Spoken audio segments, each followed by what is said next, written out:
یہ کہانی شروع ہوتی ہے ویسٹ ورجینیا کے دور دراز کے جنگلوں سے، جہاں ایک سنسان سڑک کے کنارے ریچی اور ہیلی نامی کپل کو لوگ کلائمبنگ کرتے ہوئے دیکھتے ہیں۔ اب جیسے ہی ریچی اوپر پہنچتا ہے تو اسے اپنے سامنے گندے پانی سے بھری ہوئی ایک ندی دکھائی دیتی ہے، اور اپنی جیت کی خوشی مناتے ہوئے وہ ہیلی کو جلدی سے اوپر آنے کا اشارہ کرتا ہے۔ اب ہم ہیلی کو دیکھتے ہیں جس کا پاؤں اوپر چڑھنے کے دوران پھسل جاتا ہے اور وہ ہوا میں لٹک جاتی ہے، لیکن خود کو سنبھالتے ہوئے وہ ایک بار پھر سے چڑھنے کی کوشش کرتی ہے، جہاں اس بار وہ ریچی کو مدد کے لیے پکارتی ہے، لیکن ریچی کو سامنے نہ دیکھ کر وہ پریشان ہو جاتی ہے کہ اچانک اپنے چہرے پر خون کے کچھ قطرے گرتے دیکھ کر وہ حیران رہ جاتی ہے، اور اس کی نظر ریچی پر جاتی ہے جسے کوئی اٹھا کر نیچے پھینک دیتا ہے۔ اب اس سے پہلے وہ کچھ سمجھ پاتی، کوئی اسے زوروں سے اوپر کھینچنا شروع کر دیتا ہے، لیکن وہ جلدی سے اپنی رسی کو کاٹتے ہوئے خود کو سنبھالتی ہے، پر وہ سنبھل نہیں پاتی اور نیچے گر جاتی ہے، جہاں اس کی نظر ریچی کی لاش پر پڑ جاتی ہے، جسے دیکھ کر وہ رو پڑتی ہے۔ اب اسی دوران اسے پہاڑی سے کچھ عجیب و غریب آوازیں سنائی دیتی ہیں، جسے سن کر وہ اپنی جان بچانے کے لیے اپنی گاڑی کی طرف بھاگتی ہے، لیکن تبھی اچانک اس کا پاؤں ایک نوکیلی تار میں پھنس جاتا ہے اور وہ گر جاتی ہے، اور وہ قاتل اسے کھینچ کر اپنے ساتھ لے جاتا ہے۔ اب ہماری نظر اس علاقے میں ہو رہی وارداتوں پر جاتی ہے، جہاں نیوز میں اس علاقے میں ایک کے بعد ایک گاڑی کے لاپتہ ہونے کی بات ہوتی ہے، یہاں تک کہ لوگ اس علاقے میں کسی آسیب کو دیکھنے کا بھی دعویٰ کرتے ہیں۔ اب ہم پھر اس علاقے سے ایک گاڑی کو گزرتا دیکھتے ہیں، جہاں ہم کیرس کو دیکھتے ہیں جو اپنے انٹرویو کے لیے کسی دوسری شہر جا رہا ہوتا ہے۔ اب سفر کے دوران وہ ایک ٹریفک جیم میں پھنس جاتا ہے، اور ٹریفک کو آگے بڑھتا نہ دیکھ کر وہ خود کو لیٹ ہوتا پاتا ہے۔ اب وہ گاڑی سے اتر کر اپنے آگے والے ٹرک کے پاس جاتا ہے، جہاں وہ اس کے ڈرائیور سے ٹریفک جام ہونے کی وجہ پوچھتا ہے، تو ڈرائیور اسے بتاتا ہے کہ 5 میل دور ایک کیمیکل ٹرک پلٹ گیا ہے، جس کے چلتے اس کو کئی گھنٹے وہیں گزارنے پڑیں گے۔ اور یہ سب سن کر کیرس پریشان ہوتا ہے، واپس گاڑی میں آ کر بیٹھ جاتا ہے، اور خود کو ٹریفک میں پھنستا ہوا دیکھ کر وہ اپنی گاڑی کو واپس گھماتا ہے، جہاں وہ اپنے لیٹ ہونے کی خبر اس کمپنی کو دیتا ہے، لیکن ایک پہاڑی علاقہ ہونے کی وجہ سے فون کٹ جاتا ہے۔ اب فون کی تلاش میں اس کی نظر ایک گیس اسٹیشن کے بورڈ پر پڑتی ہے، اور وہ اپنی گاڑی وہاں لے جاتا ہے۔ اب راستے میں اسے ایک کے بعد ایک لاوارث گاڑیاں نظر آتی ہیں، اور ان کے درمیان سے گزرتے ہوئے وہ گیس اسٹیشن تک پہنچتا ہے، جہاں اس کی نظر اسٹیشن کے مالک پر پڑتی ہے، جو کسی بیماری میں مبتلا لگتا ہے۔ اب وہ گاڑی سے اتر کر کمپنی والوں کو اطلاع کرنے کی کوشش کرتا ہے، لیکن فوڈ ڈیڈ ہونے کی وجہ سے وہ رابطہ نہیں کر پاتا۔ اب وہ گیس اسٹیشن کے مالک سے شہر پہنچنے کے دوسرے راستے کے بارے میں پوچھتا ہے، لیکن وہ اس کی باتوں کو اگنور کر دیتا ہے۔ لیکن تبھی اس کی نظر وہاں لگے ایک نقشے پر جاتی ہے، جہاں اسے شہر پہنچنے کے لیے کچھ کچا راستہ دکھائی دیتا ہے۔ اب وہ گیس اسٹیشن کے مالک سے اس راستے کے بارے میں پوچھتا ہے، جسے سن کر وہ اسے اس راستے کے جانے کی صلاح دے دیتا ہے۔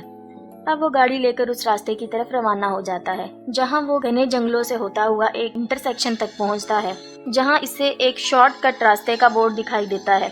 اب وہ یہ سب دیکھ کر سوچ میں پڑ جاتا ہے، اور اپنی گاڑی کو اس کچے راستے کی طرف لے جاتا ہے، اور اس کی نظر ایک مرے ہوئے ہرن پر جاتی ہے، اور اسے دیکھنے کے چکر میں اس کی گاڑی سامنے کی گاڑی سے ٹکرا جاتی ہے، جس سے دونوں گاڑیوں کا بھیانک ایکسیڈنٹ ہوتا ہے، لیکن کیرس اس حادثے میں بچ جاتا ہے۔ اب اس گاڑی کے مالک شور سن کر اس کی طرف آتے ہیں، جہاں وہ اس کا حال پوچھتے ہیں۔ اب خود کو سنبھالتے ہوئے کیرس ان سے معافی مانگتا ہے اور نقصان کی رقم دینے کی بات کرتا ہے، ساتھ ہی وہ ان سے بیچ سڑک میں گاڑی کھڑی کرنے کی وجہ پوچھتا ہے، جہاں فرانسین اسے بتاتی ہے کہ سڑک پر کسی نے کنٹیلی تار بچھا رکھی تھی، جس کی وجہ سے ان کی گاڑی کا ایک ٹائر پھٹ گیا ہے۔ اب ان کی ایک سہیلی پچھلے گیس اسٹیشن پر جا کے کال کرنے کا کہتی ہے، لیکن کیرس انہیں وہاں جانے سے منع کرتا ہے، اور سبھی اکیلے چلنے کا فیصلہ کرتے ہیں، لیکن ایوان اور فرانسین گاڑیوں کی دیکھ بھال کرنے کے لیے پیچھے ہی رک جاتے ہیں۔ اب راستے کے دوران ان کی نظر سڑک پر مرے ایک نیولے پر جاتی ہے، جسے دیکھنے سے لگتا ہے کہ کسی نے درمیان سے ہی اس کو پھاڑ کر پھینک دیا ہو۔ تھوڑی دور جا کر انہیں جنگلوں میں گاڑیوں کے کچھ جلتے ہوئے ٹائر دکھائی دیتے ہیں، جسے دیکھ کر اسے خطرے کا اندیشہ ہوتا ہے، اور وہ سب کو آگے بڑھتے رہنے کا کہتا ہے۔ وہیں فرانسین اور ہم ایوان کو دیکھتے ہیں، جنہیں پاس کی جھاڑیوں سے کچھ ہلچل محسوس ہوتی ہے، اور وہ اس جگہ کو دیکھتے جاتا ہے، اور فرانسین اسے وہاں نہ پا کر پریشان ہو جاتی ہے، اور اسے ڈھونڈنے اس کے پیچھے جاتی ہے، اور جہاں چلتے چلتے اس کی نظر ایوان کے ایک جوتے پر پڑتی ہے، اور وہ جیسے ہی وہ اس کے نزدیک پہنچتی ہے تو ایوان کٹا ہوا کان دکھائی دیتا ہے، اور وہ اسے دیکھ کر رونے لگ جاتی ہے کہ تبھی وہ شخص اس پر پیچھے سے حملہ کرتے ہوئے اسے موت کی گھاٹ اتار دیتا ہے۔ وہیں باقی لوگوں کو ہم روڈ کے آخر میں دیکھتے ہیں، لیکن چاروں مدد کے لیے نکل پڑتے ہیں۔ چلتے چلتے ان کی نظر ایک گھر پر جاتی ہے۔ اب وہ مدد مانگنے کے لیے گھر کی طرف جاتے ہیں،